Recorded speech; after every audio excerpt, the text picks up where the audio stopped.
بسم اللہ الرحمن الرحیم. السلام علیکم. شو نیگیڈ آئی کے ساتھ میں آپ کا ہوسٹ محمد فضل خان دوبارہ آپ کی خدمت میں حاضر ہوں.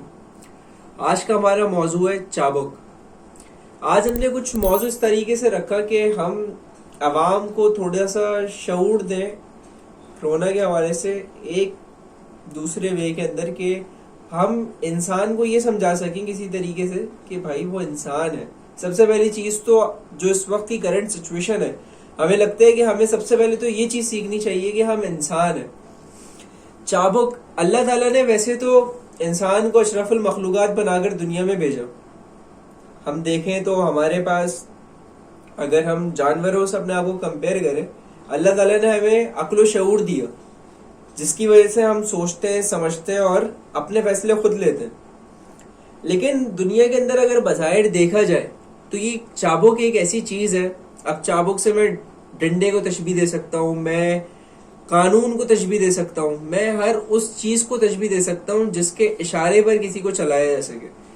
تو اگر میں بات کروں کہ اگر ہم بظاہر دیکھیں تو چابک ایک ایسی چیز ہے دنیا کی جو انسان میں اور جانور میں فرق ختم کر دیتی ہے.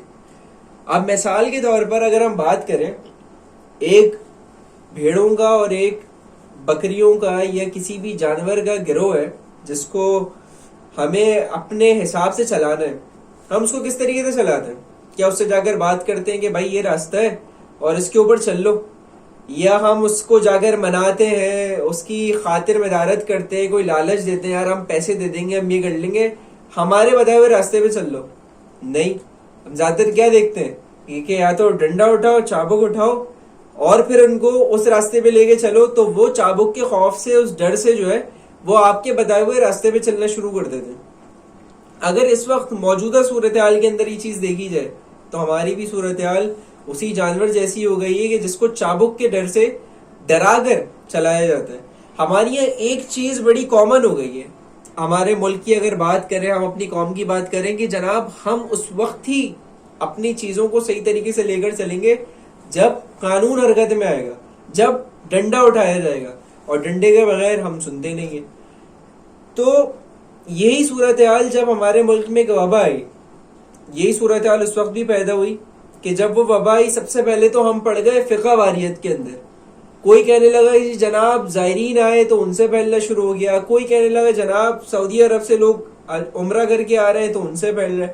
سب سے پہلے تو ہم اسی کشمکش کا شکار رہے کہ جناب وبا کہاں سے آئی ہے, جبکہ اس سے ہمارا کوئی سر و پیر تھا نہیں. ہمیں یہ پتا تھا کہ اب ایک چیز آ چکی ہے, اب ہمیں اس سے نپٹنا ہے. وہ ہم نے وقت لگایا لڑائی پھڈوں میں, اس سے ہم باہر نکلے تو اس کے بعد ہم پڑ گئے سیاست کے اندر. ہم نے شروع کر دی صوبائی سیاست, جی ہم تو اس پارٹی کے ساتھ ہیں, ہماری پارٹی یہ کہہ رہی ہے, جی نہیں وفاقی گورنمنٹ یہ کہہ رہی ہے, ہم اس کے پیچھے چلیں گے. وہ اس کے بعد ہم یہاں کشمکش کا شکار رہے. اس کے بعد جی پھر ہمارے ہی لوگوں میں سے کچھ لوگ اٹھے جنہوں نے کہا نہیں جناب یہ تو مسجدیں بند کروائی جا رہی ہیں, یہ یہودی سازش ہے, یہ ہے وہ ہے. یہ 10 چیزیں شروع ہو گئی. اب کیا ہوا, اب اس کے اندر قوم پڑی رہی ایک عرصے تک کہ نہیں جی کرونا تو ہے ہی نہیں, کوئی مسئلہ لی بات نہیں ہے, یہودی سازش ہے. پر جب لوگوں نے دیکھا کہ بھائی یہودی سب سے زیادہ اور غیر مسلم ہوں کوئی سب سے زیادہ نقصان پہنچ رہا ہے, اس کے بعد لوگ کہیں نہ کہیں پھر انہوں نے اب ایک اور چیز نہیں پھر نکالی کہ نہیں جناب کرونا تو ہے ہی نہیں. اب اس کے بعد بھی لوگ نہیں سن رہے, نہیں سمجھ رہے, یہی ایک وتیرہ بنا لیا کہ جناب کرونا نہیں ہے, ملک کے اندر کچھ بھی نہیں ہے, سب صورتحال صحیح ہے. پھر کیا ہوا آخرکار, پھر اس ملک کے اندر لاک ڈاؤن کرنا پڑا, اس ملک کے اندر سخت سے سخت قانون بنائے جانے لگے, اس ملک کے اندر چیزوں کو بند کیا جانے لگا. وہی چیز پھر عوام کو سمجھ میں آئی کہ بھائی اس ملک میں ایک وبا آ چکی ہے. کیا ہوا, چابک دکھانا پڑا اور اس کے بعد ہمارے سمجھ میں آئی بات. اب بھی صورتحال کچھ ہمارے ملک میں کیسز جو بتدریج بڑھتے جا رہے ہیں. پہلے کیسز ہمیں سننے میں آ رہے تھے کہ صرف کیسز تھے, اس کے بعد 1 اموات 2 اموات ہوتی تھی. اب اس ملک میں یہ حالت ہے کہ روزانہ 100 سے زائد اموات ہو رہی ہیں. اور یہ کس کی وجہ سے؟ یہ صرف اور صرف عوام کی وجہ سے. ہم اس میں کسی صورت حکومتی پالیسیز کو سے بلیم نہیں کر سکتے. اس کے اندر ہم عوام کی کنٹریبیوشن برابر کی ہے اس ملک میں اس وائرس کو پھیلانے کے لیے. صورتحال یہی ہے کہ دیکھیں کوئی بھی ریاست نہ اپنے شہریوں کے اوپر زبردستی ڈنڈے نہیں چلا سکتی. اب کیا کریں, ہم تو ہے ڈنڈے سے سدھرنے والی قوم. ہم پہ تو جب تک ڈنڈا نہ چلے ہمیں سمجھ میں نہیں آتی. ریاست نے ہمارے لیے کچھ بہتری کی. ہمارے تاجر رو رہے تھے جی کاروبار نہیں ہے, عوام جو ہے بڑی پریشان تھی جناب, بڑے مسئلے مسائل ہو رہے ہیں, لوگ بھوک سے مر جائیں گے, ہو جائے گا وہ ہو جائے گا. ریاست نے کچھ SOPs ڈیفائن کیے اور مارکیٹیں کھولنے کی اور جو چھوٹے بڑے کاروبار تھے وہ کھولنے کی اجازت دے دی. اس وقت تک ہمارے یہاں کا ڈیتھ رول اس ملک کے اندر یہ تھا کہ 30-35 لوگ جو ہے وہ ایک دن کے اندر ہلاک ہو رہے تھے. ریکارڈڈ ہلاکتیں جو تھی وہ 30-35 تھی. عید میں ہم دیکھتے کاروبار کھلتا ہے, ساری چیزیں ساری سرگرمیاں شروع ہوتی ہیں, ہماری عوام سب کچھ بھول جاتی ہے, کون سا کرونا کیا چیز کچھ نہیں. جس طریقے سے لوگ ایک دوسرے سے چمٹ چمٹ کر مارکیٹوں کے اندر پھرتے ہیں, جس طریقے سے لوگ مارکیٹوں پہ اس طریقے سے حملہ کرتے ہیں کہ اس کے بعد تو جو ہے وہ دنیا میں کپڑے ختم ہو جائیں گے, اناج ختم ہو جائے گا. ہمارے لوگ جس طریقے سے بڑی بڑی سپر مارکیٹس کے اوپر حملہ آور ہوتے ہیں, جس طریقے سے اشیاء خریدتے ہیں اور پھر ایک دوسرے کے ساتھ وہی طور طریقے اپنا لیتے ہیں. پوری دنیا اس وقت بند پڑی ہے, لیکن ہمارے لوگوں کو باہر بیٹھنا ہے, اپنے گھروں کے محفل لگانی ہے, چائے کے ہوٹلوں پہ بیٹھ کے چائے پینی ہے, کسی نہ کسی طریقے سے کوئی اس طرح کا طریقہ نکالنے کے باہر ایک گیدرنگ لگ جائے. کیا بات ہوئی, پھر وہیں پر ہم آ جاتے ہیں کہ جب تک ڈنڈا ہمارے سر پر ہوگا, جب تک ہمیں ڈنڈے سے ڈرایا جائے گا, چابک سے ڈرایا جائے گا, صرف اسی وقت تک ہم ایک راستے پر چلیں گے. جیسے یہ خوف ختم ہوا ہمیں جناب وہی بن جانا ہے.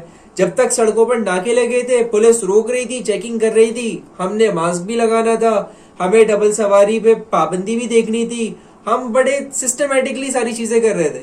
اور جیسے ہی ہمیں لگا کہ جناب اب شہر میں نرمی آ گئی ہے, ہم نے گھومنا پھرنا ساری چیزیں شروع کر دی.